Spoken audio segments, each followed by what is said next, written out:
μπάλα. Τώρα ή ο ένας ή ο άλλος κερδίσει ο καλύτερος, τι να άλλο να πούμε κτλ. Άστα.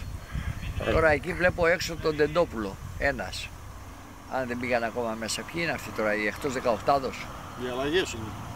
Οι αλλαγές είναι. Για να δούμε, ποιοι είναι εκεί. Αυτός που κάνει βόλτες εκεί όρθιος είναι ο Τεντόπουλος. Ποιον άλλον έχει έξω. Τον Ανδρέα. Γιατί οι άλλοι είναι μέσα. Πού είναι.